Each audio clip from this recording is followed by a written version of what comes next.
Line of control کے اگلے مورچوں میں دشمن کے سامنے موجود عید کے روز بھی پاک فوج کے جوان دفاع وطن کا فریضہ سر انجام دیتے رہے۔ قوم کے ان بہادر سپوتوں نے عید کے دن مورچوں کے اندر پاکستانیوں کو کیا پیغام دیا، بتا رہے ہیں دنیا نیوز کے بیورو چیف محمد اسلم میر۔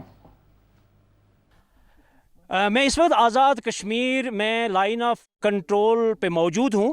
اور یہ اگلی پوسٹ ہے، یعنی کہ اس کے بعد دشمن کا علاقہ شروع ہوتا ہے، مقبوضہ کشمیر کا جو اوڑی کا یہ علاقہ ہے، اور یہاں پہ ہمارے ساتھ اس وقت پاک فوج کے جوان ہیں۔ ان سے ہم بات کریں گے کہ عید کے موقع پہ ان کے کیا جذبات ہیں، کیا احساسات ہیں۔ عمر، یہ بتائیے گا کہ کیسا لگ رہا ہے جبکہ پوری قوم جو ہے عید منا رہی ہے، قربانیاں کر رہی ہیں، آپ گھر سے دور ہیں، کیسا لگ رہا ہے؟ جی الحمدللہ، پورا پاکستان ہمارا گھر ہے اور اس وطن عزیز پر ہزاروں عیدیں قربان ہوں۔ مجھے خوشی ہے کہ میں فارورڈ اپنی پوسٹ کے اوپر دشمن کی آنکھوں میں آنکھیں ڈال کر اپنے ملک اور اپنے وطن کا دفاع کر رہا ہوں۔ جی، جس طرح آپ نے سنا ہے کہ یہی جذبہ جو ہے، جو ہماری 740 کلومیٹر سے زائد طویل لائن آف کنٹرول ہے، ہر مورچے میں ہر جگہ پہ آپ کو یہی جذبہ نظر آ رہا ہے جس کا اظہار عمر نے کیا ہے۔ اور اس وقت آپ جب گھروں میں بیٹھ کے عید کی خوشیاں منا رہے ہیں، قربانی دے رہے ہیں، اور یہ عمر جیسے لاکھوں نوجوان جو ہیں وہ خیبر سے لے کر کشمیر تک اپنے فرائض سر انجام دے رہے ہیں